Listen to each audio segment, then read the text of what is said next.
I love to ski. And I love to party. And you can't ski and party. If you don't ski and party. Obviously, you're still skiing, right? Mhm. Especially if you're on the East Coast. Those of us in the West are staring at this hill going, why is it that I only heard that it's only melting 4 inches a day? And I'm like, are you sure? Because it's melting a lot faster than I thought it would be. It was a solid Breakout. 71 degrees yesterday. It's probably mid 60s today. Yeah. It was the bottom of our hill is like crazy slushy. I've never seen it like this. Yeah, is there going to be any snow for the academy? Yes, there will be. Well, That's the lie. you're talking East Coast. I'm talking at Copper. Oh, Um, Copper, the good thing about Copper is that most of it is northern facing, so it's probably, and it's a little bit higher elevation, but it's been has not necessarily gotten a lot of snow this year. Mhm. So you have to be, I mean, Dave, how is Loveland doing right now? Loveland's like 63% open. I've been skiing there the last 3 days. I taught there on Friday and Saturday, and my wife was in the women's clinic on Thursday. It was, or actually, no, she wasn't, not this Thursday. We went to Eldora. That was slushy on Thursday, but it was 61 degrees on the mountain yesterday, Friday and Saturday. Yeah, It was the first time I ever just put on a t-shirt and then put my jacket over it. exactly. I mean, I wore a t-shirt and this pullover, and and I've got like the, Yeah, you know, you could well, there were the people short skiing shorts like that. on. There were a couple Yeah. of people that were doing that. Yeah. Yeah, I didn't actually teach today, so it was like, okay, I'm gonna go with whatever's the most comfortable because And I've skied the ridge line twice this year, and just down on patrolman's and at the top, and that was okay when you waited for it to soften up. But when you got down off that ridge line and you had to ski more of the flats to get back down to the next area, it was like I had somebody with me on what was it, on Friday, because it was like skiing through weeds. You had to find the little narrow path so you didn't hit the scree and the bushes. yeah, that sounds about right. I mean, I did telly today and I skied some steeper stuff because it's actually funny enough, I find it easier to ski, but the trees are a problem because they Yeah. just never got covered up. You know what I mean? Yeah. I They don't know. Everybody I've talked to has basically stayed out of the trees. It's just dirt and rocks and stuff in most areas. Yeah. Yeah, I mean, we're getting a lot of dirt and rocks too. However, on the East Coast, they continue to get dumped on. Jerry Ann, how is Stratton? aside from the rain we got today, Oh, you didn't have to say don't that to worry. spoil the surprise. it's going to snow tonight. It'll be fine. Oh my gosh. How is it out there in Tahoe land, Rita? Oh my gosh. I mean, it's melting so fast. Every day is different. It's just juggling around the rocks and dirt. It's melting. Oh, I know it's rough. It's so you rough. guys, People you were guys taking are still open? lessons. We had a whole corporate group out. It's Really? unbelievable. I have a private tomorrow. Like, who wants to ski in this slush and dirt? But they do. Yeah, good for them. Yeah. Bologna House, Pennsylvania right now. We're melted and we're closed. You're closed? Well, it doesn't surprise me. Don't you close about this time anyway? Oh, we've been closed for over a week. Oh, really? A week to 2 weeks. Anything in PA, it's closed. Wow. Actually, Elk Mountain had their party today. No, I don't think nice. there's any skiing available, really. It was just party time. But It's that's just it. Then they were the it's last to close in PA. nice. Yeah, well, Nice. Killington is still going strong, but unfortunately, I'm back in Brooklyn. Yeah. You're back in Brooklyn? Yeah, How but how my was last day at Killington? Killington was awesome. They had like a half a foot of fresh They're snow. they're predicting another 12 inches through that whole corridor again this coming week. Yeah, Wow. Gee, Yeah, that's nice. yeah, I wouldn't know what that is. I skied Killington today and it was not very pretty. It wasn't hard or what? Yeah, hard, just a mixture of everything. The ice, and then you'd get these big mound balls. It was just Oh yeah, all the over death the cookies. place. And then heavy snow. Yeah, It was crazy. And then it rained. then it rained. Yeah, well, how's Okemo, Katie? I don't know. I'm still not able to ski because of my knee. But I hear it's melting very quickly. Yeah, well, I'll welcome to let you know. hell. I'll be up there next weekend just to say goodbye to some people and I'll get the skinny. Yeah, I've been here at Winter Park the entire week, and it's been the beginning of the week was amazing. We got like 7 inches of fresh on, then got like another 3 inches the next day. And it was the bumps were amazing, and it was like nice to get in them where they were soft. And then it turned into slush bumps pretty quickly. And it by yesterday it was 70 degrees and Oh, it's 70 here basically. too. Yeah, so at the bottom we have this little putt-putt course in the summertime. I just called it the new water feature for the putt-putt course. And there are a couple of other people like, when is that going to start popping up? I go, it's already has. It's just underwater. It's like Atlantis right now. I So, saw some pictures from Vail this week from a friend who was up oh, there, and it don't looked, even talk to me about that. Yeah, yeah. yeah, looked So, horrible. yeah, I know Dion's going up to Steamboat here in the next few days, and that's looking like a disaster. And the rumor is they're already talking about canceling a bunch of exams Mhm. at Vail because I probably saw the same video you did or a different video. The one I saw was from Lion's Head going up and the gondola, and it was like barren. It Yeah. was like the one track of the white ribbon of death going down, and yeah, it's bad. It's bad. Well, I will be skiing in New Jersey indoors beginning next Tuesday. So that Yeah, there you begins go. my summer ski season. Yeah, Bad. it never stops snowing indoors. Right, 28 degrees constant. Sounds like the perfect temperature. All right. So, hey, let's get started. I'm changing it up a little bit. So I have 3 videos and I'm going to share them. And unfortunately, like I said, these videos are on YouTube. I'm showing them off of YouTube, but for some reason, I can't get them to get out of draft mode. They just keep, doing circles on me. And it's kind of irritating. Matter of fact, let me check again. They're still doing circles. And I don't know what the problem is, but I kind of pulled them up anyway. And this is actually one of the participants tonight, who's Gordon. And Gordon gave me 3 different kinds of turns today. No, when was that, Gordon? It was like Thursday. So he gave me wedge Crispies, basic parallels, and short turns. And what I noticed when I was going behind him, because I was the one who was doing the filming, was that there was a change that was happening between all 3 of those kind of turns.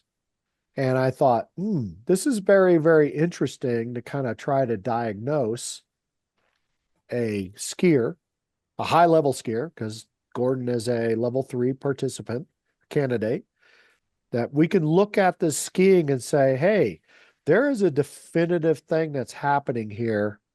And what can we design as a task to help Gordon get to achieve his goals of being more, uniform across all three of these tasks that were given to him, and so that the skiing looks similar. Does that make sense? So unfortunately, the skier that I had picked out for tonight has been usurped, and this is what we're going to do. I think this would be very interesting and informative for everyone. Does it make sense? Chuck, just Yeah. confirm the words I heard. You want feedback so the skiing looks similar versus the ski looking similar. No, the skiing will look similar. Or let's put it this way. The movement pattern will be ubiquitous across all three tasks. Because you're going to, Gotcha. when you look at the tasks, not just because of the dirt changes, but there are some very distinct ski performance changes that are happening between all three of them. Yeah, I understood. Yeah. My And don't demented worry. imagination Yeah. inferred you wanted the skis to look similar. And I figured, well, if he's on the same model, they're going to look similar. Yeah. I get that. And by the way, Mike, I'm going to go ahead and present these tomorrow too.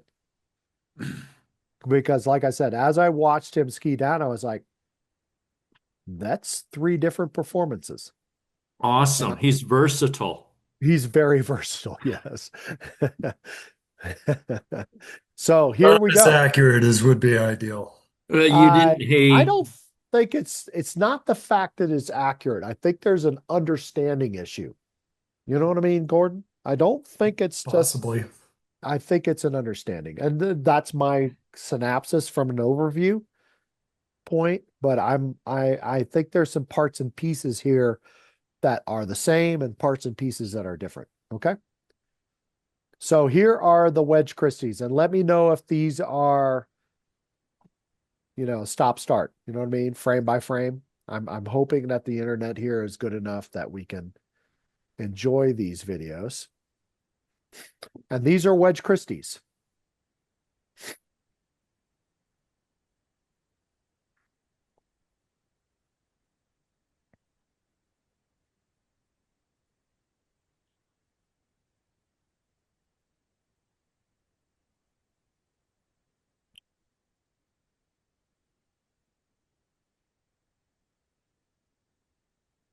Go ahead and watch it twice. By the way, these are all done in sequence, but they're not in order.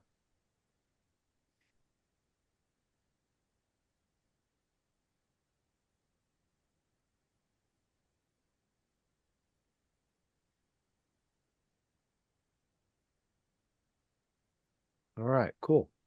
That's the wedge Christies. Here are the basic parallels.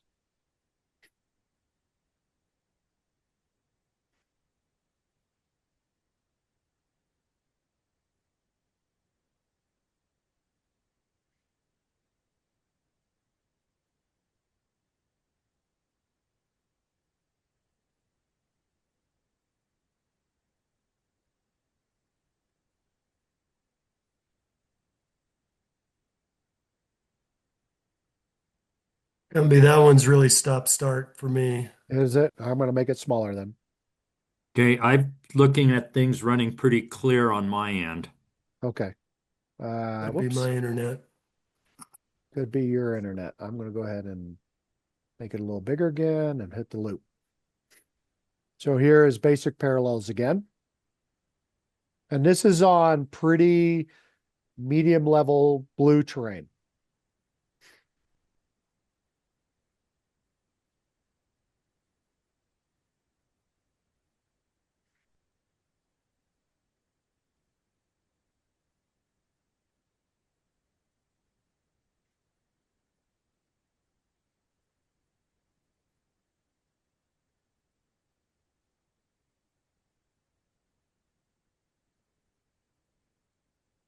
All right, that is the basic parallels. Here are the short radius turns. And this is on pretty appropriate, steeper blue terrain.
All right.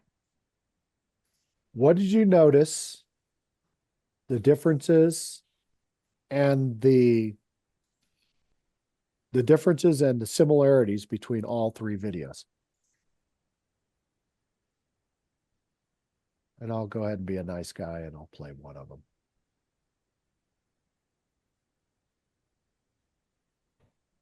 And I'm not looking for like really ultra high level stuff. I'm looking for the differences. What do you notice about Gordon skiing? There was a consistent convergence on the turn to the left. What about the turn to the right? Wasn't consistent, Okay. or I didn't notice it being consistent.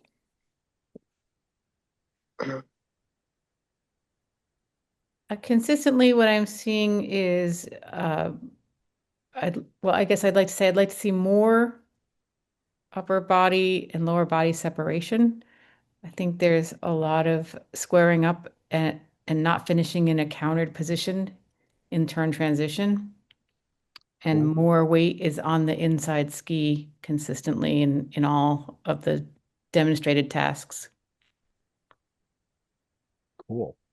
Yes, I would agree with Katie. I was noticing particularly actually on the turn to the right with the short radius and the parallel that there is more of an inclination and less pressure directed to the outside ski, which then causes the inside ski to meet the outside ski, just as what we're seeing here, and not maintaining a parallel position and stance. Cool. Anybody else? I feel like he's not rounding out his turns. Okay. What do you mean? Well, I mean, if you see it there, like, I mean, he's not coming around even in his like the short parallel. They weren't, because over here they like when you come up the hill and then roll the ankles over.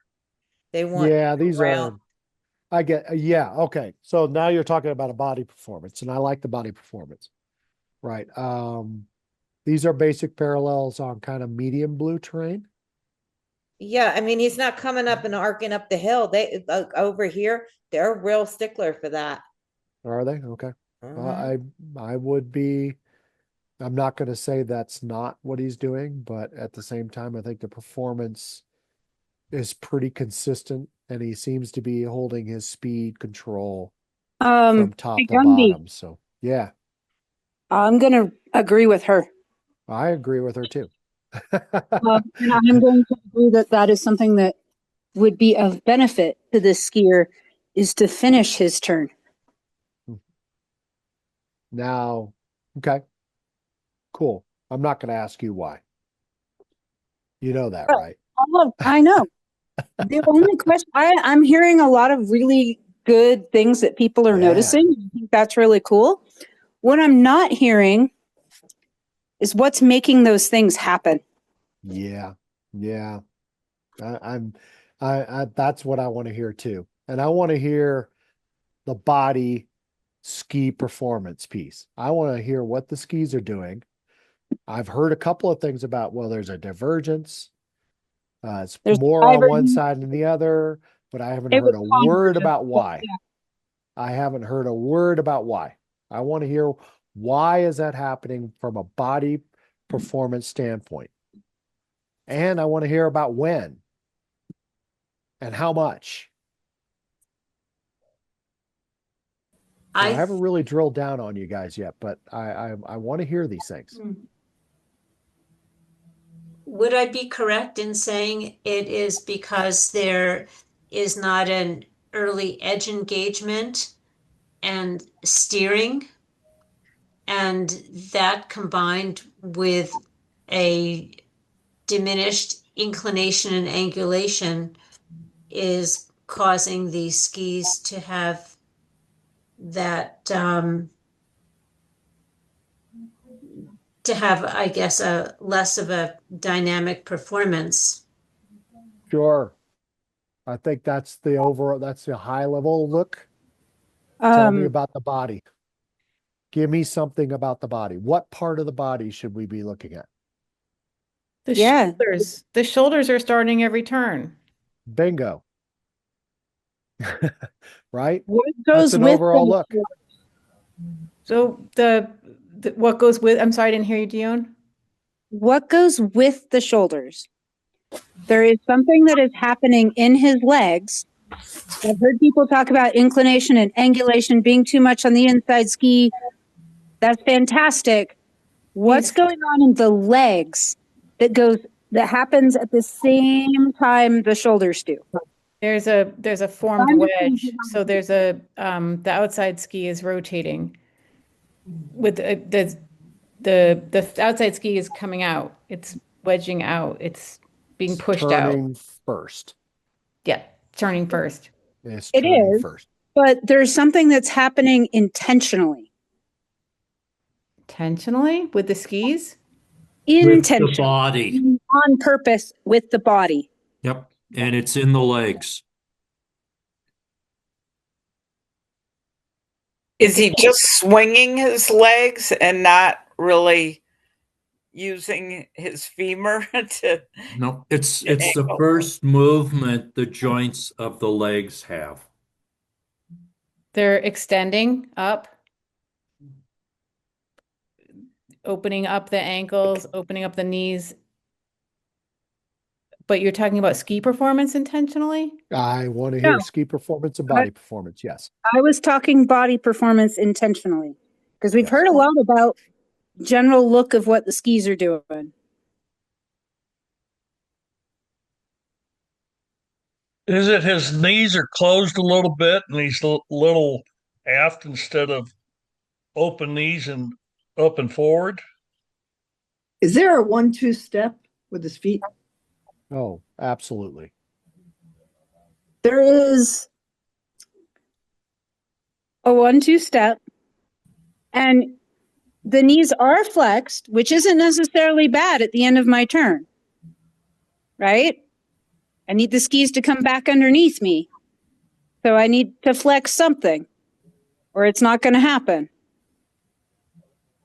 But then what happens? And it's actually, I think, most notable in his short turns. Yes. I guess I don't quite understand the question quite yet. No, we're looking at a pattern, right? We're looking Oh, at okay. all the things, right? What is a common feature that is happening in his body performance that's causing all of these things to happen? I know this sounds very, very broad and obtuse, but there is a very specific thing that's happening across all three of these performances. And it's kind of weird. It changes with each performance. I'm going to disagree with you, Gumby. I don't think it changes. And I'm going to disagree. I don't think it changes Good. either. I think the speed and timing change, but the movement is still there. And that's how I light a fire. Yes.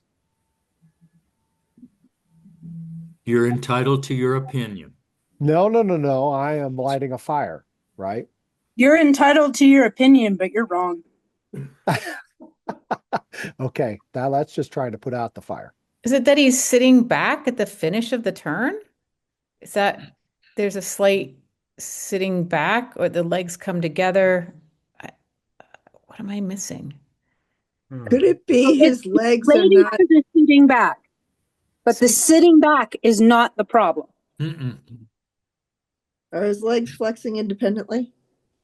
No. Well, he's turning his legs at different rates of speed. So he's doing kind of wedge Christies on every turn.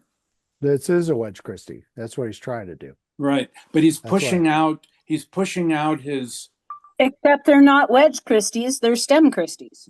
right, because he's pushing out the outer ski first instead of letting the ski turn at a more rapid speed, right? He's pushing it out.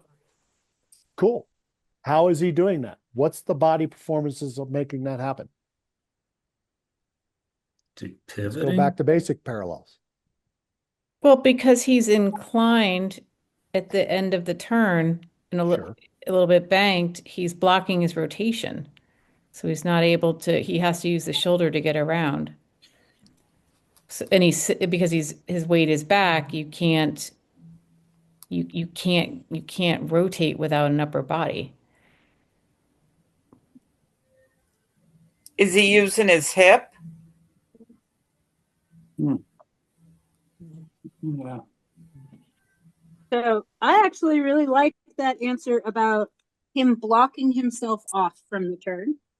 Well, biomechanically, he can't rotate his legs based Mhm. on where he's finishing easily without an up and over and a shoulder rotation. Right. It has more to do with him being inclined than aft. Okay. So he's not getting enough pressure on the new outside ski at the initiation phase.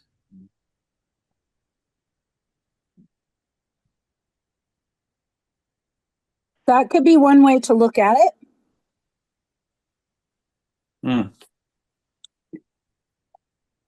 Remember, all the fundamentals are linked.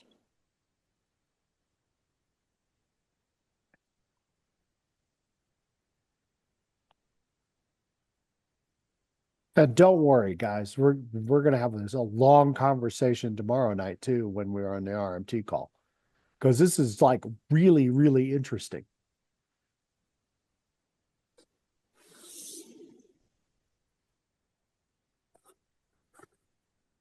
Gumby, Yo, I feel like I should point out, Mike said it, but I don't think people heard.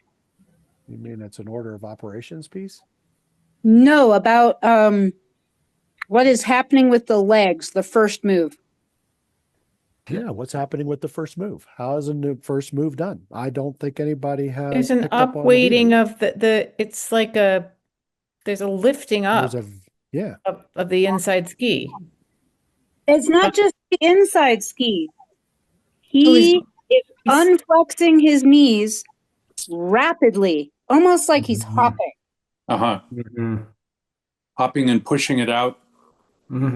So it's causing more of a pivot. He hops, I was trying to get people, Dion, to focus on what was going on with the hinges in the legs. Yeah. And all the hinges tend to open abruptly at the same time, not one leg or the other. They all open at the same time, causing an unweighting of the skis. Well, I said that, didn't I? Didn't I say that all the ankles, knees, and hips open up at the finish? At the To finish start the new turn? At the initiation. Yeah, The at the initiation? initiation. But you're talking For more about what? the knees? It almost looks like if you slowed this down, he'd be skating.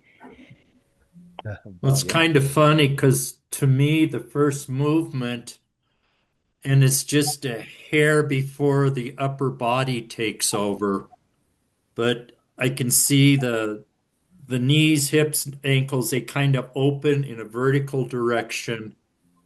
And within a microsecond after that, the upper body tips down the hill and rotates to get everything started. It's almost like the new outside leg is extending and pushing him into that rotation. Mm-hmm. Oh, wait, what? Almost. It's almost like not that. It's even almost like they're I'm pushing sorry. against the, It's not even an almost. That's exactly what's happening. but it creates an upper body topple with the rotation. Well, he can't topple until he rotates. He's doing them both at about the same time. So you're basically saying, Mike, that he's opening up his knee and then toppling inside? It's not just the knee. I mean, the knee opens, the ankle opens, the hip opens, but at the same time he's doing that, the upper body is toppling and rotating, and it makes it look like he's actually pushing his body down the hill with the old inside ski or the new outside ski, right there at about that initiation part of the turn. It's like he's pushing his upper body Yeah. down the hill Yeah. with the old inside leg. Yeah, like if you were to do jumps side to side, Hmm.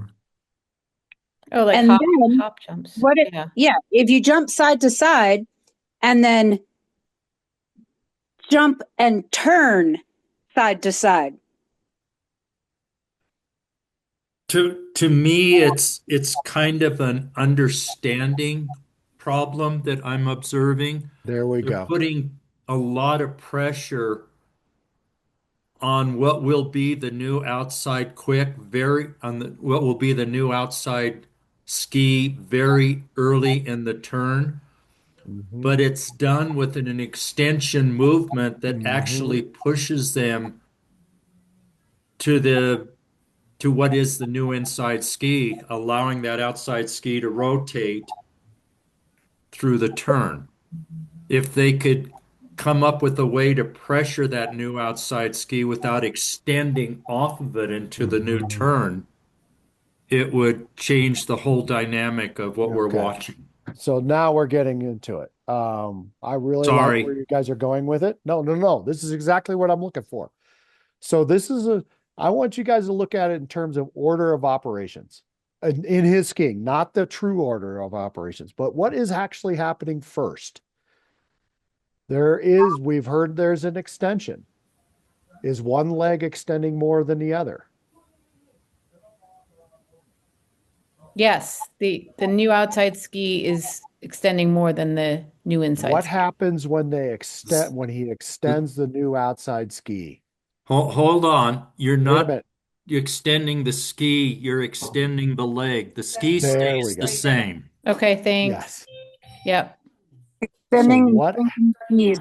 Sorry, it was either me. No, no, no. You're right. No, it's 100% right. So tell me about the pressure that's happening when he extends. Where is the pressure? Pressure's going more to the inside ski initially Cool. Why do you know that? because he's rotating the upper body, so it's going to be inclining, and he's going to have pressure on the inside ski because he's extending that outside ski. He's not initially, as I was saying before, he didn't initially get pressure on the new outside ski at the initiation of the turn.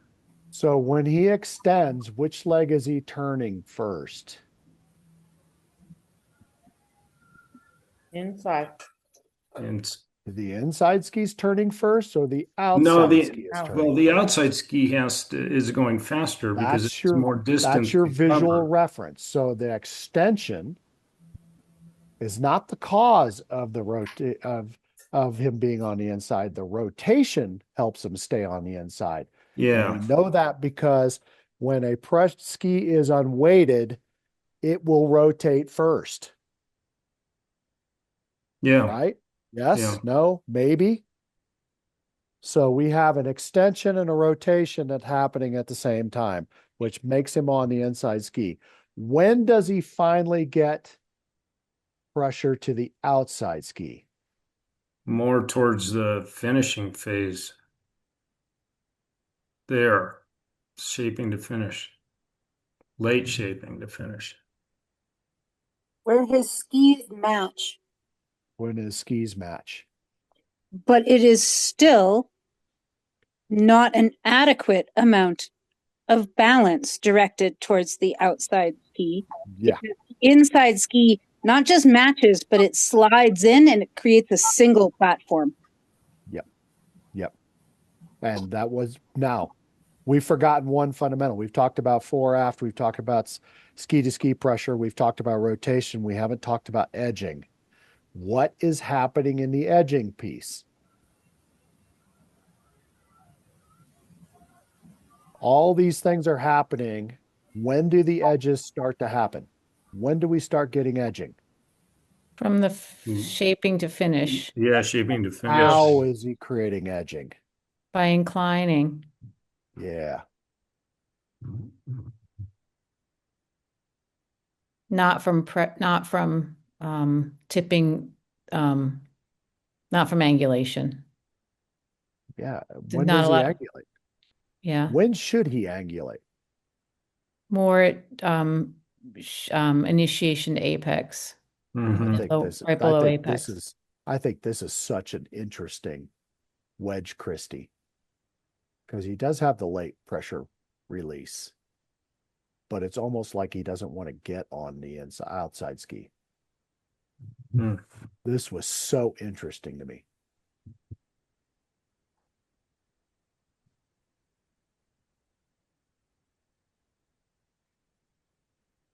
Look at it. It's almost like he's reluctant to bring the inside ski to match. Well, if we think about what everyone else has been saying about what they're seeing in his parallel and in his short turns, Yeah. if I slow that movement pattern down, but I still end up slightly inclined and rotated from apex through finish, it makes it really hard to get on my outside ski because I'm actually on my inside ski. Mm-hmm. Yeah.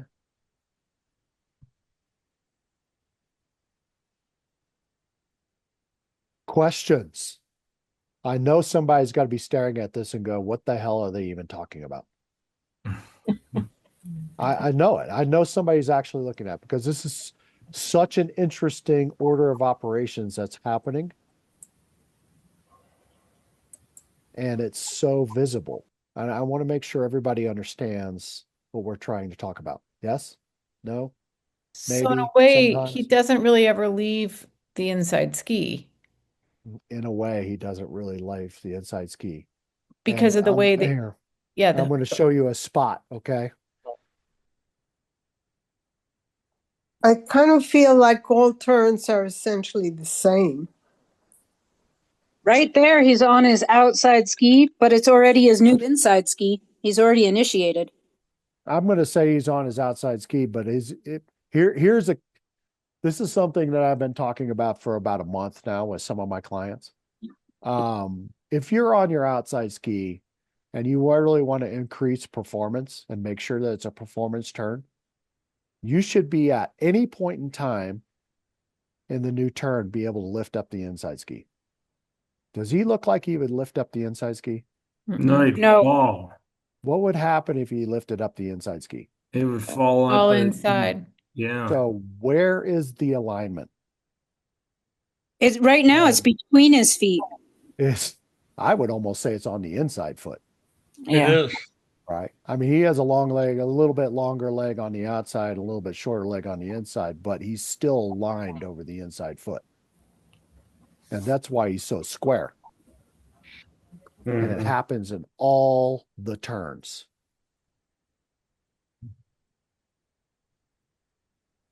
Hey, Gumby, you said a minute ago, order of operations.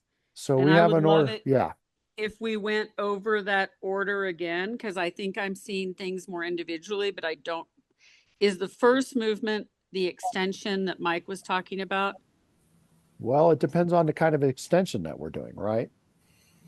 So it depends. Well, he talked about how there's a quick opening of all the leg joints that causes almost a hop. And I definitely see that. So we want to begin pressuring the new outside ski as the old turn is happening. Right. This is like my trick question of, hey, when do we put weight on the new outside ski? Well, actually, we start putting weight on the new outside ski at the finish of the old turn as the legs start to do this. Okay. And then we begin to start tipping at the new initiation. And that you could also argue that happens at the end of the old turn. And then, as Jenny Lively used to say, we add rotation to taste. And one of the problems that we have, and Gordon's no different, we're watching somebody who spins at the top because he hasn't created enough edge to keep that rotation from happening. Because his edging is happening from an incline movement, and then he's pivoting around his inside ski. You know, you could drill down a little deeper, Chuck, Yeah, I'm trying to So keep it the simple. Yeah, joints at the initiation are opening at the same instant of time. sure, The inside leg is actually opening a little quicker, sure. I would, forcing yes. him to topple and rotate down the Yeah, hill. that would be the And that's softening why I part or said this. that I think it's an understanding. They're pressuring that outside ski, but by pressuring it, by extending the leg, it forces them to topple down the hill and puts them on Yeah, the inside ski for the remainder of the turn. yeah, Mike, yeah. what do you mean by topple down the hill? Yeah, this is a loaded question. So, Mike, I'm going to let you explain that one. I'm not trying to be loaded. I keep hearing Yeah, topple down the it's hill and I don't know what it means. Guys, no, before if this is the body here and here's the feet, I watch the body do this, and that's toppling down the hill. We're going from upright, the shoulders lead, and it topples down the hill this way. So, where are you, Mike? I can't find you. I'm in the middle of my screen, but I know you are. so Well, if the pen is kind of like the body and the joints are not angulating, it's this Is type of a movement. is that what you were referring to, or in the past when you talk about pole vaulting or posting over the inside ski? Well, it would be the opposite of that. So can when I we interject hold something on, here? hold on, Todd. This is a good explanation. So when we allow the inside ski to get in, the new inside ski to get in the way of our toppling, our shortening, our ability to, edge, pressure, and that leg is longer than the new outside leg, that's when we have to move around it. That's Mm-hmm. what we call posting up. Posting up, right. And we're kind of watching that it happens in his basic parallels like a lot, right? Oops, hold Mm-hmm. on. If you want to Because you do actually see it, if you actually see it right here, he's trying to create a little bit of counter. And you can tell because of the tip lead there, right? But when he starts a new turn, what happened? yeah, you can watch him there. If you just go frame by frame, you'll see how the whole body tips down the hill. But he has to spin around the new inside leg because he hasn't shortened it, right? He hasn't, well, they're both extending, but the outside's extending faster, Yeah, sure. which But causes the body to do this. and the reason why we call it posting up is see how the legs are extending? The new outside leg is definitely extending faster, right? That's trying to pitch him that way, but the Mm-hmm. new inside leg is in the way. It's in the way. And there's a reason why when that happens, we end up spinning around it. So we're in this position here like this. This one won't get out of the way. This one has to turn to get around it. That's called posting up. So we Brandon should be Bach doing talked a lot this. about that. We should be shortening as we shorten the new inside leg, we should be lengthening the outside leg. As we lengthen the new outside leg, we should be shortening the new inside leg. Mm-hmm. We have to do this. We can do this, extend, but now I got to get around this leg somehow. Which is why you watch Gordon's body move over the long inside leg at the initiation. And as he rotates over the new inside leg, that lightens the new outside leg, and that's why it spins out and turns into a wedge. Kind of like a tree that you just cut down and it just goes. Yeah. Yeah. Can you get a frame to show where where that leg length is? So here is the end of that turn, right? Yep. And watch the extension. We've extended. We've extended both legs. As Mike said, the new outside leg is extended more, but where is he aligned? On the old outside inside leg, right? Yeah, Which new allows him to inside leg. extend. It allows him to extend the new outside ski or leg longer. But the problem is he's see. got this post. Mm-hmm. That's why think of it like a fence post, right? He's got this fence post in the way, and now he's got to rotate around it. Because he's not And it's fairly shortening quick. his leg. And You call Because he that doesn't. posting up? Yeah, well, we call it posting or over the top. It's an over the top move. What else do we call it, Dion? You know all the lingo. I'm suddenly drawing a blank. Brandon Bach calls it pole vaulting. Yeah, pole vault. That's what vaulting. I, Yeah, yeah. That's why I that's use another great that. term. Because Yeah, Brandon Bach said he had to really work on that himself. Okay. So I Amen. have a Right? question. Yes. What's wrong with toppling to initiate the turn? So toppling is this reference, and again, there's different definitions of toppling, which is why I don't usually use it. So toppling, according to Tom Gelly, is when you shorten the inside leg enough that the whole body moves. Okay. That means like depressuring the inside leg, not necessarily lifting it, but the whole idea is that you move in. You can also keep the inside leg shorter than the outside leg, and it causes the body to do the same thing. I think the way that Tom Gelly refers to it is a great visual. I don't think that's actually what happens in turns. So I'm very, very careful about how I refer to it. I know there's a lot of different opinions. Hey, I like the idea of doing this. As we shorten one leg and move the other, the body moves in, but it's in a more controlled manner. And we get edging for free. That's how I look at toppling. So there's a lot of this talk about toppling comes from racing. And I want to be really clear. The ski performance that racers are looking for is not what I'm looking for in my basic parallel or in my wedge Christies or even in perhaps my slalom turns. Maybe if I'm going GS or downhill and going at 40 or 50 miles an hour, then I can topple, but my skis are still going to have to then catch, come around and grab me, and the edges are going to hit hard and all at once. That's a lot to hang on to.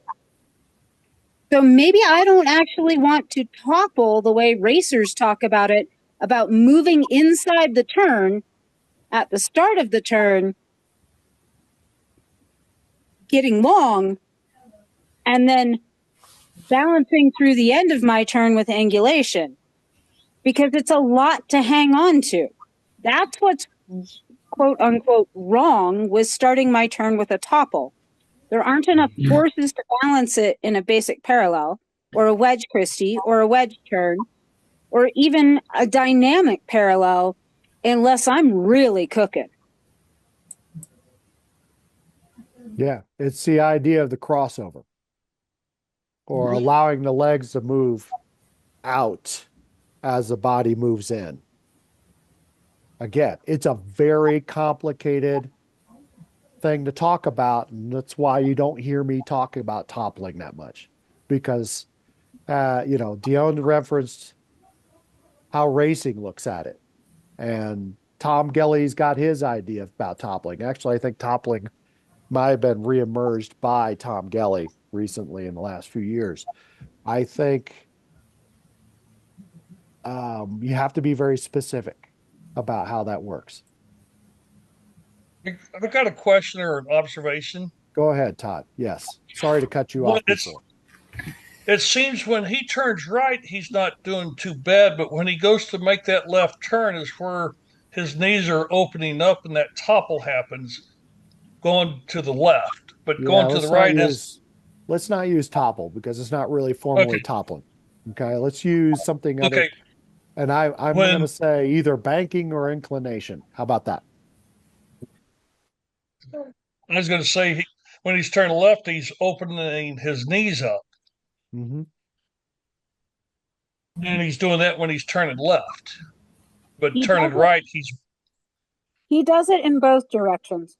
Yeah, he might do it slightly more on the left-hand turns than the right-hand turns. How about that? Or sorry, it's actually the opposite. my angle looking from the back, it's hard for me to see everything. Yeah. But again, I think Dion is right. I think it's happening on both sides.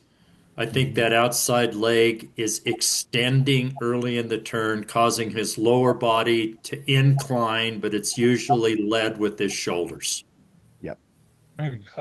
I just see I it think more on the left turn than the right.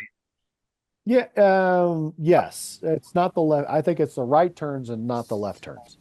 How about that? Because he's going this way, right? You're Yeah, watching a separation between them this way. It happens more going this way than it does going this way. This way is the legs are closer together. And I think again, I mean, we're looking at it from a pressure standpoint, and I hate to bring this up, but what's our fifth fundamental again? Something about regulating the magnitude of pressure. One. Huh? Magnitude. Regulating the magnitude You want of to pressure. talk about magnitude because then it opens the door. You could talk about so much. Well, I'm looking for a chain of events. I'm looking at the chain of events, and I think magnitude really shows the chain of events. We're light, and then we're heavy, and then we're light, and then we're heavy. Yeah, but again, we're not creating pressure. Pressure happens at the end of the turn.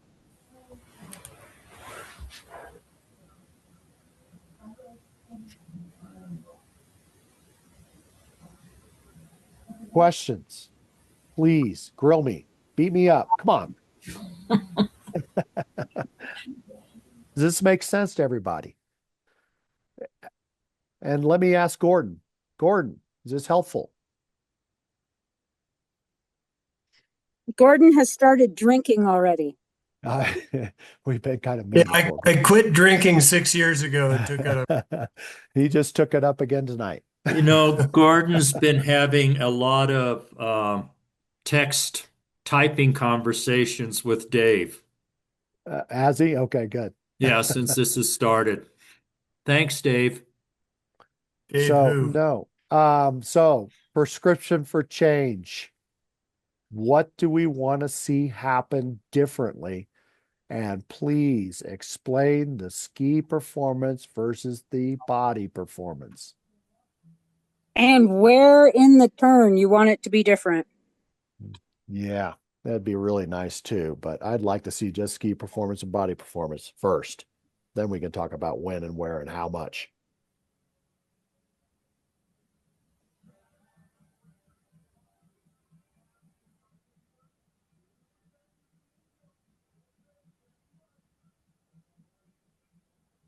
Oh, did I scare everybody? So, okay, I'll go. I'll jump in. Knock yourself out. Yeah, please get us started. If his knees were opened up, which would put himself up on top of his skis and having more forward pressure, then he would be more able to pressure the skis. He would end up being able to pressure the skis in the right inclination and angulations when he needs to, instead of being aft and then not quite being able to do it because of where he's at. Okay, cool. Hey, Gumby, I need you to pause him. Pause him where? Walk him through a turn where we can see his body. All right. So there we go. So this is the end of the turn. Does he look very aft there, guys? No. The angle his shins are making to his skis. Do they match his back? Yep, they do. Yeah. In fact, is his nose like past his boots? Yeah. Yes. They're not just past his boots, they're past his knees. It's over flexed at the end of the turn. It's not about the flexion at the end of the turn, guys. He's not aft. He goes Thank from you. being forward to farther forward. He does open his knees. Problem is he opens both knees. He is too far forward for too much of the turn. Because look at him right there. He's not aft. He gets inside, and that does push his skis forward, but he gets inside because he inclines, not because he's aft. He's pretty damn forward. Okay. I'm just having a Gordon bad is time. really good at getting forward. Yeah. No, hey, Todd, it was a great stab, right? I mean, it's how I'm seeing it, and it just takes me a while. No, you're new to this. I get it. I like I like the fact that you actually tried. So don't feel bad. Yeah. Um, That's how I I learn. think, yeah. Here's the The key thing to component right realize here. is just because you see knees flexed doesn't mean we're aft.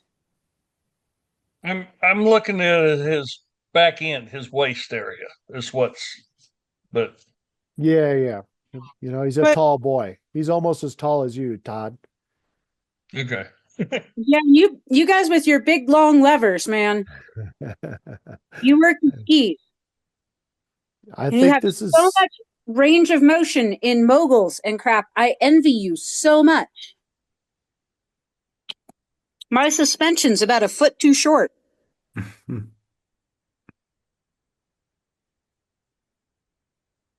We don't have moguls out here. that's the reason why I came out here, Todd.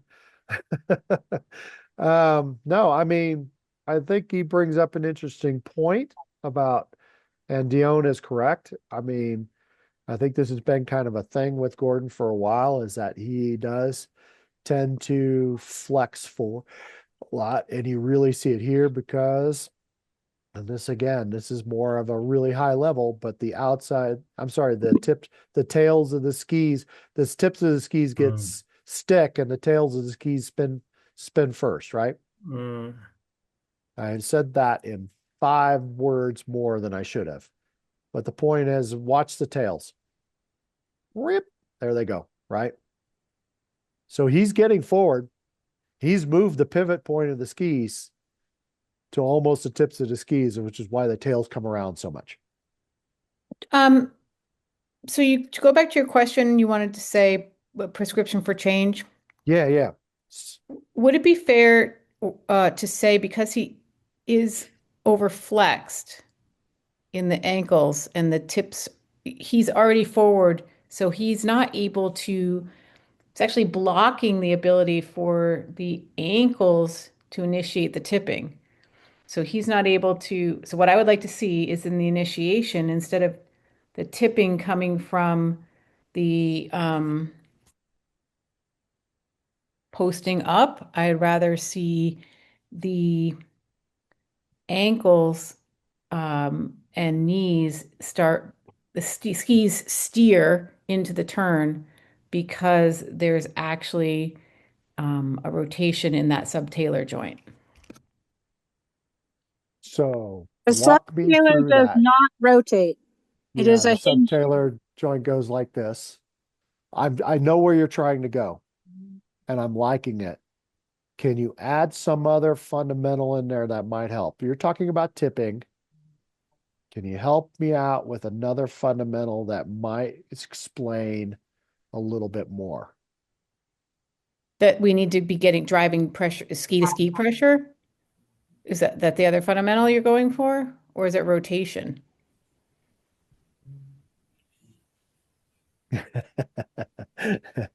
You tell me. I'm the examiner. I don't need to know. I already know. I think it's rotation. Cool. Why? I'd like to see it happening from the skis being steered from the foot versus Yeah, from the shoulder. there we go. So the steer is that is a Rotation. result of rotation. Correct. But what I'm You have trying to to do it on understand a is the dead ski. language I need for that that subtalar joint does have a tiny bit of influence Well, no, in now you need tipping. to connect, you need to connect the piece. So we need to tip, because what's the Turn. definition of steering? Edging and rotation is steering. It's rotating an edge ski. We have to get the ski on edge to do that, right? Right, but right now the skis aren't getting on edge They're flat. they're getting on edge from inclining and they're stuck on an old turn. So Yeah, but when do they start inclining? When does the inclination happen? at the finish of the old turn. Happens the whole way around. Oh. When does it begin? It's there. It's already there. It starts as soon as he extends that outside leg faster than the inside leg. But he's not making any angles in the ankle. That's inclination, not angulation. Right. Right. This is inclination. Right, but how do we get I'm trying to talk, I don't know the language that I'm trying to say about angulation from the knee and the ankle. Is it because of that? Anytime a joint flexes, you have angles forming. Yep. What you really want to think about from this perspective is we need inclination in the lower body to create edge angle. We use angulation in the upper body to allow us to direct pressure and balance over the outside ski. So, what Mike is trying to say is if he would tip his feet and knees into the turn first, before his hips and shoulders came in, then he would be in a position to balance over that outside ski and steer his feet. There we go. Agree with your statement, Dion. I was just trying to help Katie understand the difference between inclination and angulation as it relates within our body. Yeah. What I was trying to get from her was the result, the relationship between the rotation and the edging piece. I understand she's trying to talk about the angulation early. Getting that ski on edge, what's that going to do to the rotation? Is he going to rotate more or less? He's going to rotate more. He's going to rotate more? No, he's Well, going if to he rotate goes on less. edge, well, when the ski all right, goes on so edge, is it easy to rotate? No. Well, if he's edging, if he's going on edge, he's going to start creating inclination. If he creates angulation with it, then his rotation will come with that. I mean, because he'll be able to create more upper lower body separation. Because That's a now lot with the of- that's a angulation, lot of words. he's got pressure. He's like Mike said, he's able to create pressure on the outside ski. So let's back up a little bit. What is he doing in terms of rotation now? He's upper body rotation. Sure. And what's that causing the skis to do? The skis are pivoting. Sure. If we They're not wanted him on to edge. steer, if we wanted to steer the skis, what do we need them to do? Well, if you need to steer the skis, you've got to put them on edge. You've got to be able to rotate. So edging plus rotation leads to steering equals steering. Are they going to turn faster or slower? Slower. Slow, yeah. Why? Because he Because can edge control he can control by edging and creating separation rotation. He can control the Let's rate take of the steering. separation and put that over here for a minute. Let's just talk about the ski performance. If we put in a ski on edge, is it easier to rotate or harder to rotate? Harder. It's harder. Yeah, if it's Because you've flat. got an edge. Yeah, because if it's completely flat, you could do a whirly bird. We could do this when it's flat. He's flattening the skis. I want him to be a little bit on edge. What's that going to do the ski in terms of this turn or rotation part? Is he going to be faster or slower at the top of the turn? Faster. Yeah. He's going to rotate faster on an edge ski. Well, if he's edging, he's got less surface area on the snow, so there's not as much friction. He'll be able to move quicker. He's Hi. going to rotate faster. Wait a minute. Wait a minute. He's going to rotate faster on an edge ski. Lindsay will be really disappointed. She will be amazingly disappointed. We cannot, when a ski is on edge, is it easier to turn or easier to rotate or harder to rotate? Harder to rotate an edge ski. It Yes. takes more effort to rotate an edge ski. Why? Because it bites into the snow. Yeah. And when an edge ski is on the snow and it bites in, it's much harder to rotate. Right. Because if it was When flat, you could just like a whirly. Yes. So I'm with Katie. I'd like to see more edging early in the turn so that it doesn't turn into a pivot. I want it to steer into the turn. Mm-hmm. And I have to create edging early to make that happen. Does that make sense to everybody? We're just talking strictly ski performance. I'm not talking about how yet. But there will be, I mean, to steer the ski, you still obviously are having some rotation because you got to have It is a direct result of rotational fundamental is steering. It is an outcome of rotational. It is pivoting, turning, steering. Gumby. Right? Yes. David's used rotation to talk about upper body rotation, and probably what I'm hoping is leg rotation. Yeah, I want to see leg rotation. Yes, leg But rotation. again, we haven't got to the point about the body rotation or the body performance yet. I'm still just calling out that here the ski performance for two different things. Yeah, I get it.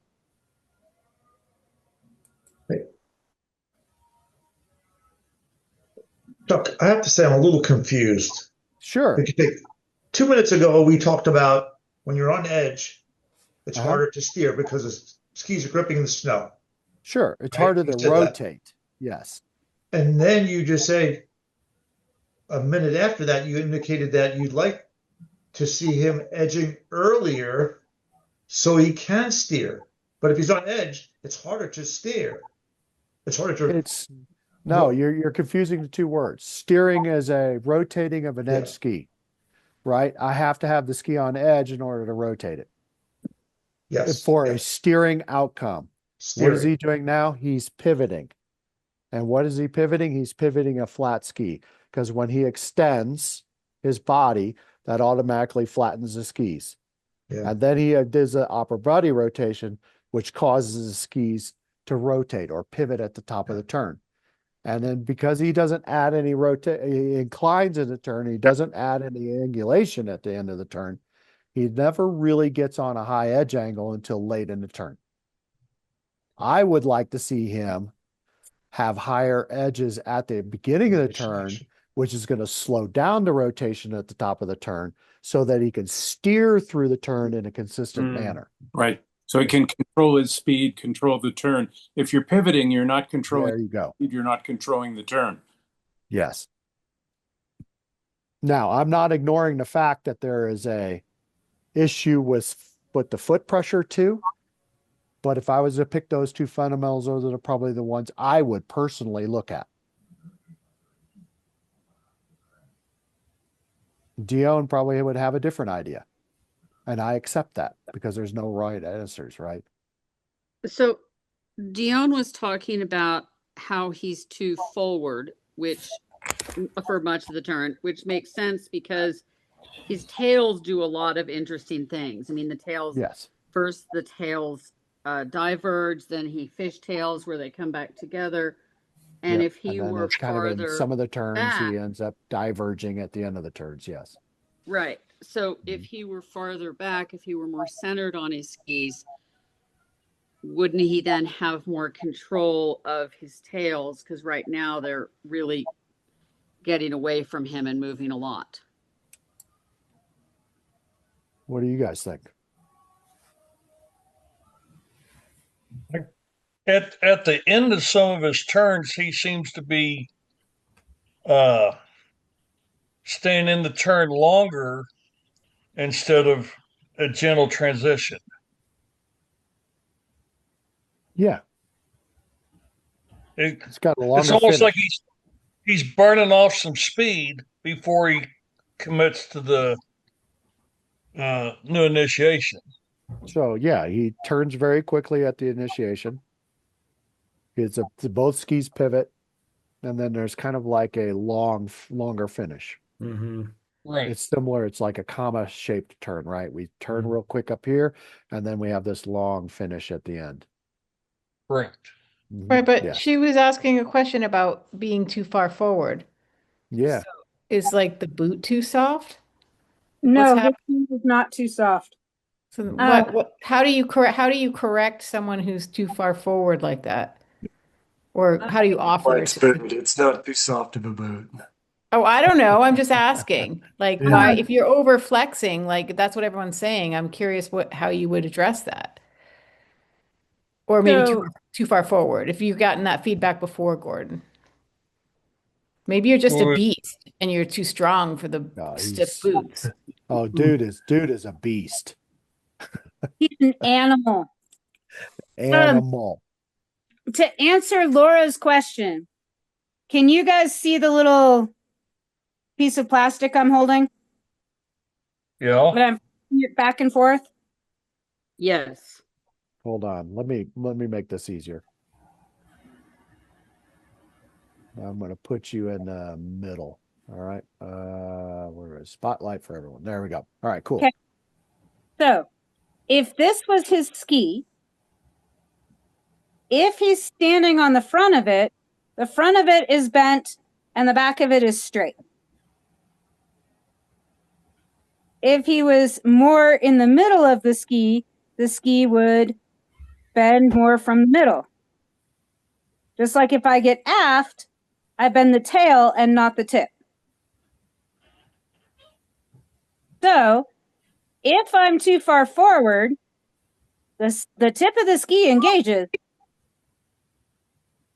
but the back 2/3 of the ski isn't bent, so it doesn't even want to grab and start helping in that whole steering process. The whole idea of moving forward.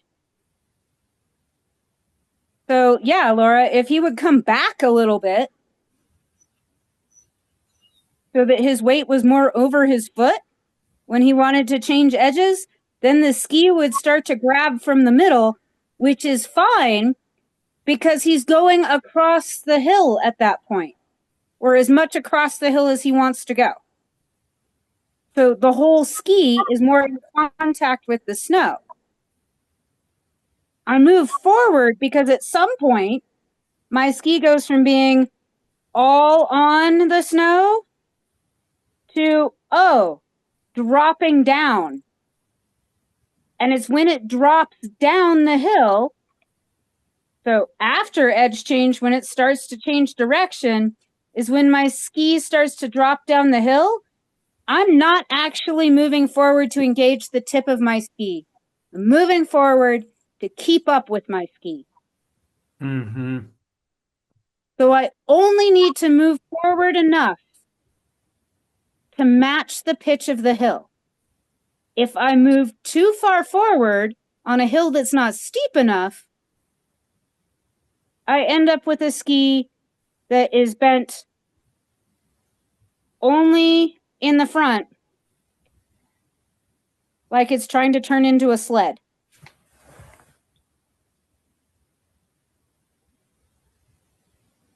And then the back 2/3 of the ski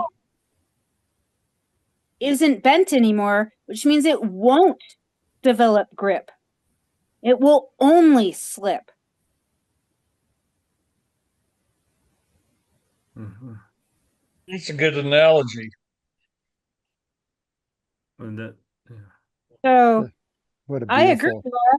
He actually needs to come off the front.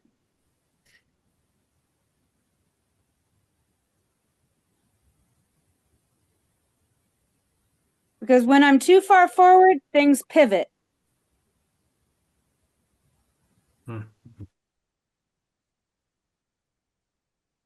Thank you. That was super clear. Mm-hmm.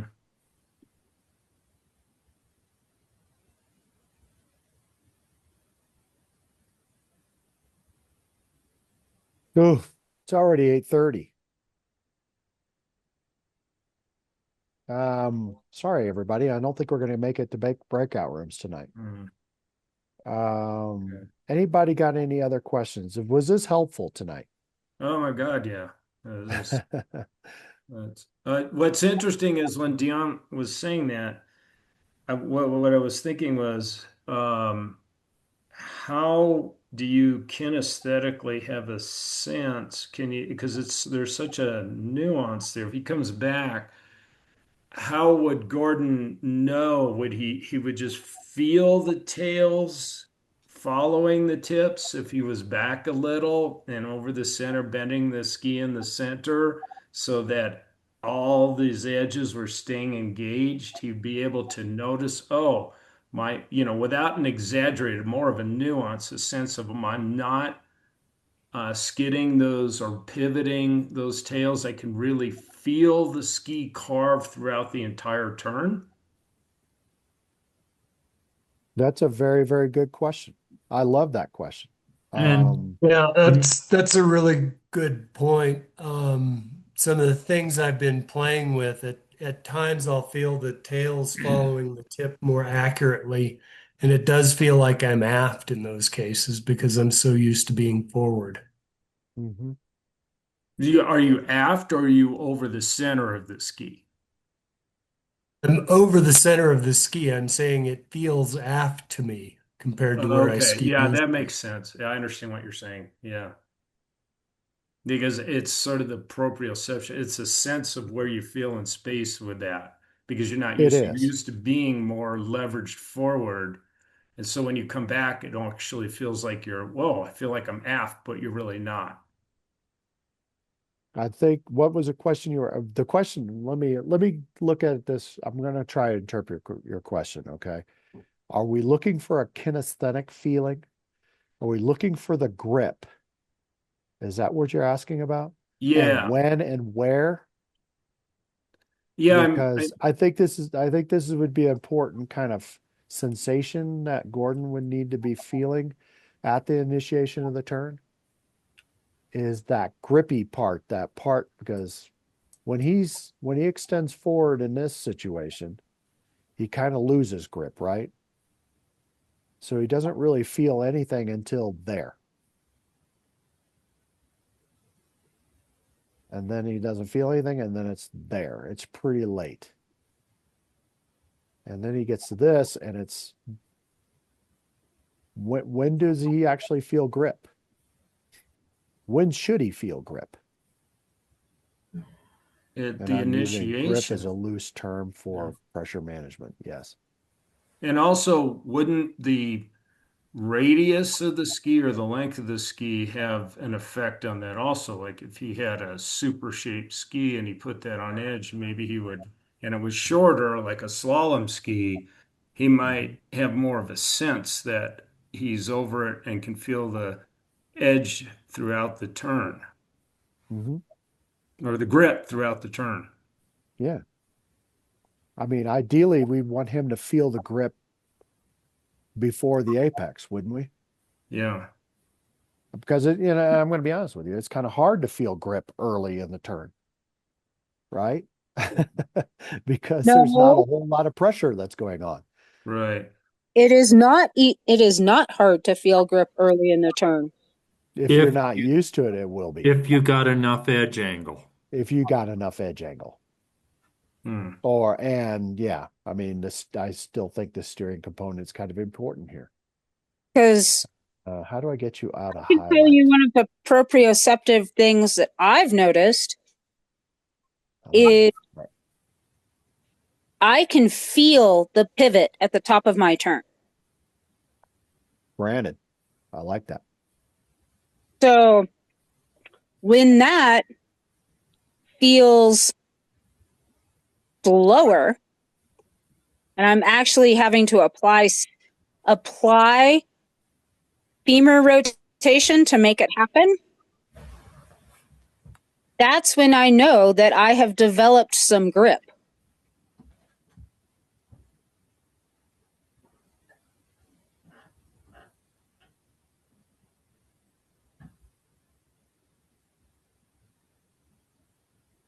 I got a question, and I don't mean to throw a hand grenade, Sure. but if on other things, previous deals, if a person is skiing and the weight's on the back, you get a lot of the spray. Tonight, we're too far on the front, and it seems like a lot of spray's coming off the back. Um, Am I yeah, missing? I'm always a little bit nervous about talking about spray. That's another one which is um, I think that confuses people in a lot of ways. I, It's I where just this it's not where and this is how I like to look at spray. Is a spray coming from the ski going sideways, or is a spray going more down the hill? That tells me a little bit more about what the performance is happening. okay. I I'm just usually look at the tips. Are the tips here or are the tips engaged? You can tell when the tips are bending, right? Or you can tell when they're not bending and they're doing this. Those are better indicators to me than the spray for fore aft, if we're talking about fore aft. I'm I'm I'm still trying to absorb things, and Yeah, yeah, yeah. that just popped into my head, so I just wanted to. So That Yeah. ends up to toss the hand grenade back to Gumby, no matter Yes. how perfect you engage your ski, Okay. how you're How managing your fore aft balance, there will always be more spray coming off the tail of the ski. there we go. okay. That's Thank you. why and yes, I agree. Now, and we have the advantage of video these days. And we could look at Gordon's skis and we could say, okay, right here, I'm looking at the tip and there's a little bit of spray coming off the tip, right? And I know that because I can see it. But there's always more spray coming off the tail. So what does that really mean? Nothing.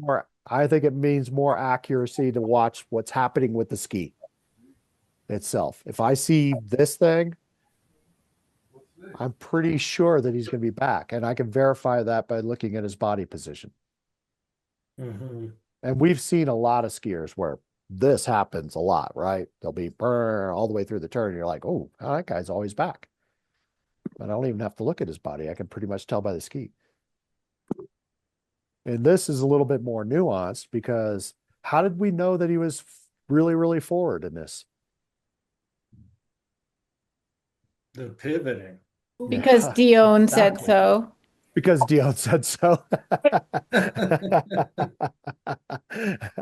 I looked at it because yeah, who said pivoting? I think the I pivoting did. was a key. Yeah. That was a key piece for me, was watching the pivoting and where the pivoting was happening. So there wasn't a whole lot of spray that was happening in a pivot part. So I can't really point to the tail of the ski and say, oh, he was really, really on the tail of the ski.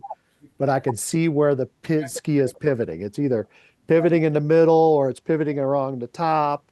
Those are the things I'm looking at. You know what I mean? Yes. No, maybe, sometimes. Mhm. Yeah. Yeah, I would look at different ways to kind of verify everything. And it might be another fundamental to look at. Yeah, somebody's pinging the snot out of me. I don't think I would have caught that overflexing. That's really interesting. Or like, I don't know how we would look for that when you said you saw it in the pivot. I think that's tricky. It is. It is. Yes. So I hear Who is you. that? I tend not to look at it from the pivot as much. It's one of the things I do look at, but like right there, we have a great shot of the side of his body. It almost looks like his head is over the tips of his skis. And there's such a sharp angle between his shins and his skis. Whenever you have that much angle between your shins and your skis, it's basically impossible to be aft. Yeah. And that's a lot forward. Yeah, he's not going down the hill much anymore. He's almost to the point where he's going across the hill. So if you think that somewhere on average for men, the center of mass is located kind of towards the bottom of their sternum. So about mid chest, maybe a little lower, depending on your build. That part of his body is in front of his feet.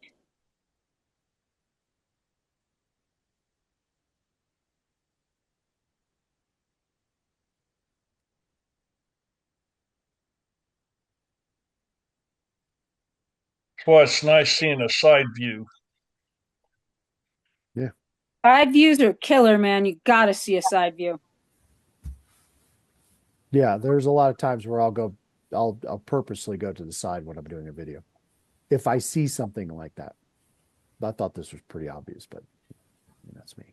So this image is from the Alpine Technical Manual. Oops, hold on, go And back. it shows back, it shows way too far forward, it shows roughly neutral. So you'll notice in the middle image, which is what they're striving for, the nose is actually in front of the toes. What is important to note though is look how open the ankles and the hips are. They're pretty much matching the angle in the ankles.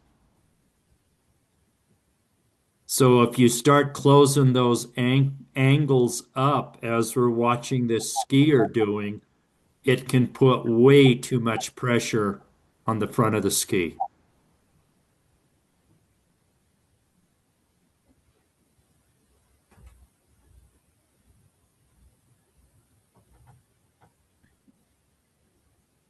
Right, but I would say that middle position is not a very athletic position. There's very little flex in the knee. There's just enough. If you start bending more, you're going to be not over your arch instep anymore. Those angles are kind of matching the angle created in the boot, which is what, depending on the boot, 10 to 12 degrees or so. And that should be the angle in the ankle, the knee, and the hip. So if we were to bend the knee more to stay centered, we actually have to bend the hip more. So in this case, the skier should probably be standing a little bit taller, opening up the knee and hip a little more, maintaining contact with the front of the boot. By bending more, it overdrives the front of the boot. Okay. So the other thing to remember is that moment of balance is a moment in time in the turn. Mm-hmm. Standing still. There aren't any forces that are acting upon her at that time. Yep. So, yes, it is entirely possible that I will have a more flexed position at times in my turns, depending on how much forces are acting upon. But what is important to note is that position where I am quote unquote most extended shouldn't be at edge change. When I am most extended, I need to be at most extended as my skis start to drop away. Mm-hmm. So that I can keep up with them. So depending on the amount of edge angle I have in my turn, yeah, I might have way more flex than that. If I'm doing a really fast, high edge angle maneuver, going to have more flex, at least in my inside leg.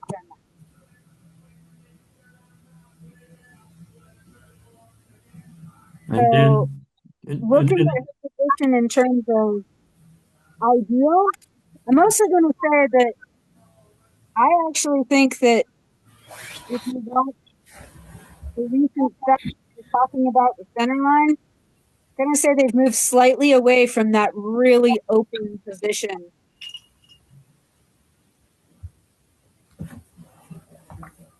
and agreeing with Dion, this is a sequence of a turn where they just took frames. And you can see the stance changes a little bit, but nowhere, even at the end, is the nose as far ahead of the boots as it showed in the still frame. Mm-hmm. But it does show a lot more open stance than the skier we've been watching has. Yep. Yeah, Gordon has those huge long legs. He should enjoy some of the range of motion it gives him. And, with long legs, when you do things correctly, it really looks good. But the converse is also true. When you screw up, it's really obvious. This is where Dion lucks out, It looks the same either way. You know where it really sucks though, Mike? Is when they look at you and go, "You don't have enough of a long leg, short leg." And I'm like, "The short, dude, this is as long as my leg goes. It's short to begin with. It doesn't go any longer." But I've not said, hey, Dion, could you stand up so we can see you? So. Oh, that's if you know I'll hit you with my pole. All right. So, Gordon, we didn't really give you the proper prescription for change here. Would you like a quick one? Yeah, that'd be great. Cool. How We can go about ahead and go by starting with a reverse javelin turn and finish your turn with the javelin turn? This accomplishes several things. Yeah. Okay. It I like starts that. to open your body up down the hill so you get upper and lower body rotational separation. And because you're finishing in an outside ski turn, steering the outside ski under the lifted inside ski, it forces you to balance over the outside ski. Both of them are balancing moves, and if you stay this low in them, it's going to be really tough to do much of anything because you're trying to only balance on the front, very front of one ski. So it accomplishes a lot of different things for each turn. Cool. Actually, I don't hate that. I like that. Are So you that kind of trying to do those double negative things on me? no. I think this diet this is my prescription is what I'm noticing is that at the beginning of every turn when you spin out, well, you never really align over the outside leg. Okay. And when I said this comment to you a couple of days ago, I said those wedge Christies were very interesting and they weren't horribly inaccurate, right? And the reason why is because you have that late pressure release that happens, right? Because you're pivoting over the inside leg. Doesn't mean they're really accurate. But I'm saying that it was interesting to watch the ski performance and go, he's releasing the skis. They're moving down the hill at about the same time. The outside ski pin spins faster, but there's still this reluctance of moving to the new outside ski at the latter half of the turn. And so there is an issue from in my mind that you're not really fully aligning over the outside ski and creating angles. So I really like the idea that Mike brought up of doing a reverse javelin at the top of the turn, creating that separation at the top, and then continuing through the turn where you have to be forced to be separated and aligned to the outside ski at the same time. And the reason why I say that is look at this turn here. See where the pivot part is? What happened to your body? And this is pretty indicative of all the turns. you're turning over the inside leg, right? But you Yeah. never fully commit at the end of the turn, even in this, to the new outside leg. You're still pivoting over the inside leg even here. And we got to figure out how to get you over the outside leg. Because you'll never create angles. Sorry. You're never going to be able to create angles and get that early edging that we talked about earlier so you can steer the turn, because it's just not going to happen from this position. So I really like Mike's. That's a really interesting take.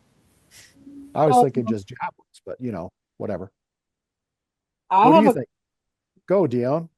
I have a couple of thoughts. So Go.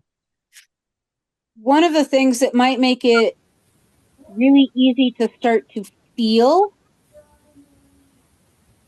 the alignment is actually doing shuffle turns, not 1,000 steps, because 1,000 steps you can cheat because you can wedge. Shuffle turns, in order to keep my shuffle going the whole way around, I have to align and steer my legs. If I rotate my body or align over the inside, I won't be able to shuffle my inside ski. And I'll You're get talking stuck. about the drill that Jim had us do, or moving both feet back and forth under Yeah. you during the turn. Oh, Yep, you're the doing whole this. way around. Oh, that's Just shuffle turns. I shuffling. was thinking this. No, I'm not doing both. I'm doing shuffling. All right, Like, cool. what your 4-year-old does on the way to the chairlift. Yeah. And What are you're you like, talking about? I do that all the time.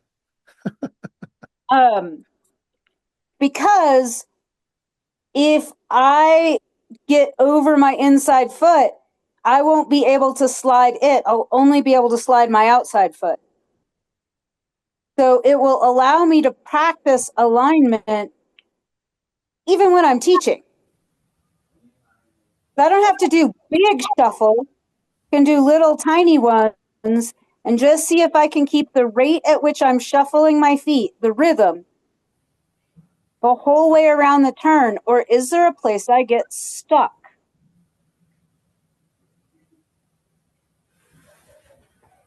Because if there's a stuck spot, it's because I have rotated my upper body to the inside, or I've inclinated, or I have pushed a foot out.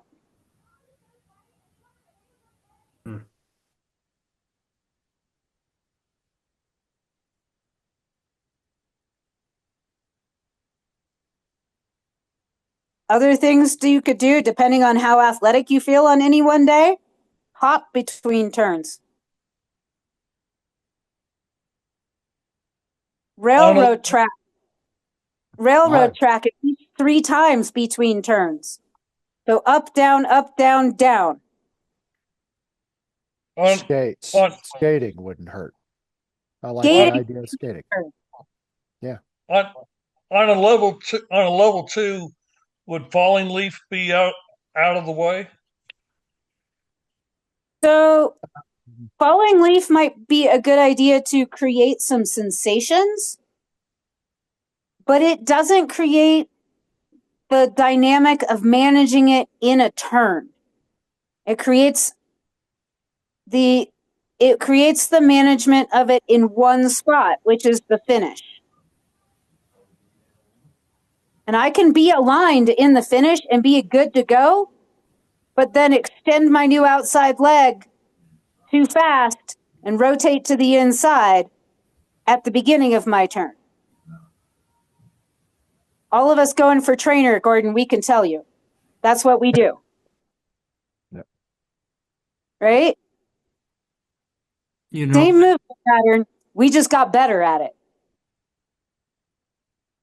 Depending on a person's proprioceptive feeling in the shins, another mechanism that might work is it's along the lines of the shuffles, but continually bouncing off the front of the boots to an upright, front of the boots to an upright. But when you bounce to the front of the boots, You need to be able to feel equal pressure on both boot cuffs with each bounce.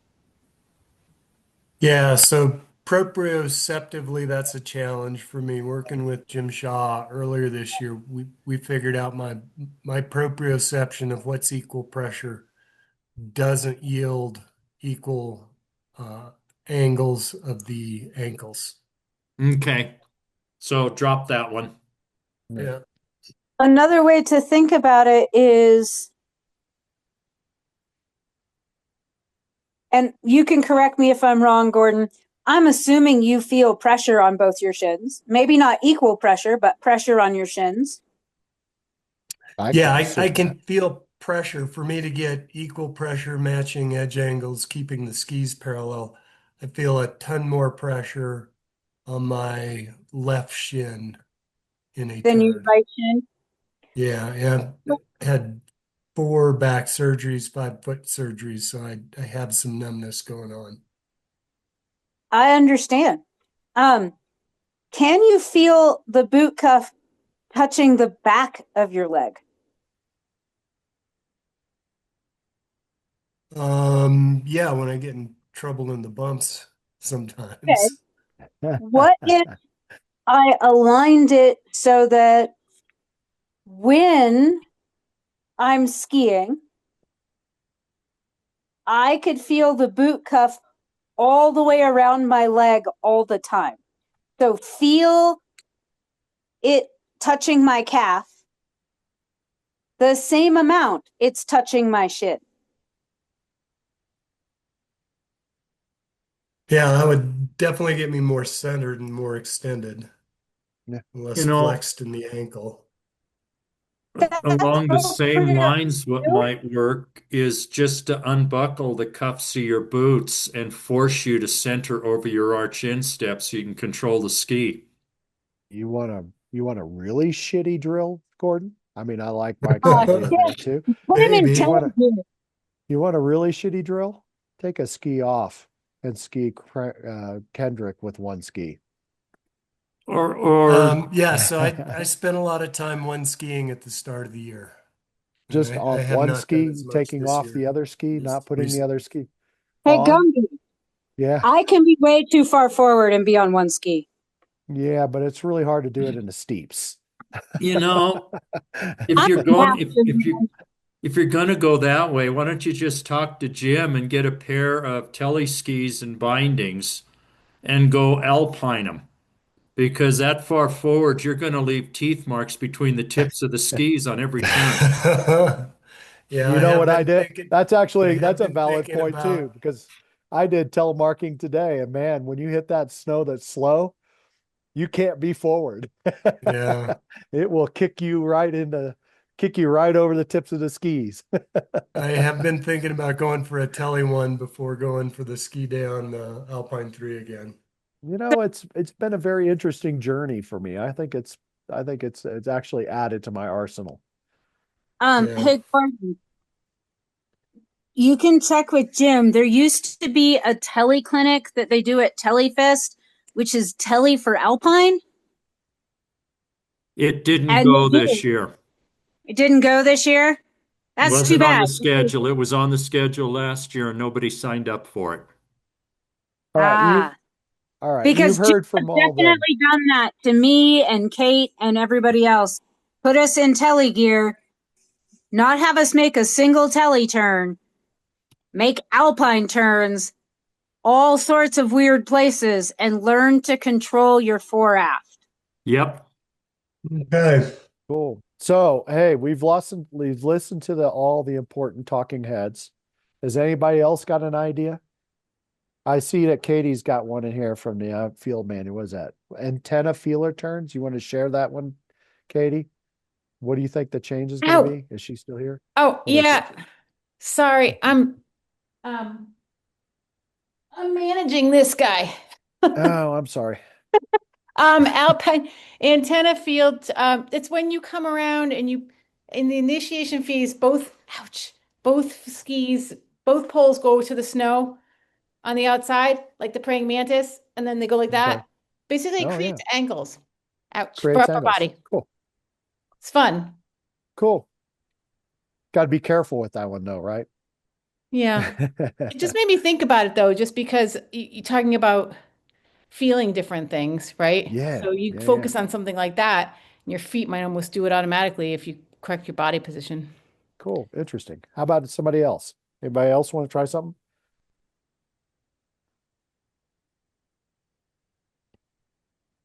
All right. Well, that's fine. All right. Let me break out White the pass share. turns. White pass turns. Oh, I think you would do really well on white pass turns already. White pass turns skidded, short radius, most flexed at edge change. Okay. So that's a change that would make him do what? Have to stay low during his edge change instead of extending, Mhm. and manage that extension and the direction of the extension to go with the ski. Cool. And when he sets down the new outside ski, sometime around the fall line or after, in order to manage that and get ready for the next white pass turn, he has to align to that outside ski through the finish. Okay. Cool. All right. We'll save the rest of them with Dion and Mike for tomorrow night because I'm pretty sure we're going to beat them up some more. Because we got some good stuff there, but there was a lot of connections I think we missed tonight. But you know, that happens. All right. Any other questions from everybody? Did everybody get something out of this? Katie, what was one thing you got out of this tonight? I'm only picking on you because you're the first name that popped up. What did I really, the perspective of thinking about, well, first of all, I got a lot out of it. Thank you. And thank you, Gordon. I really have the whole thing with the flexing, but then thinking about it like when Dion broke down with the plastic, Yeah. that actually you had to then catch up to the skis by flexing. That kind of blew my mind. So it helped me look at fore aft in a different way because it's so easy to jump right to everything being aft. Yeah. It's really Thank- easy, right? Yeah. All right. Todd, what'd you get out of tonight?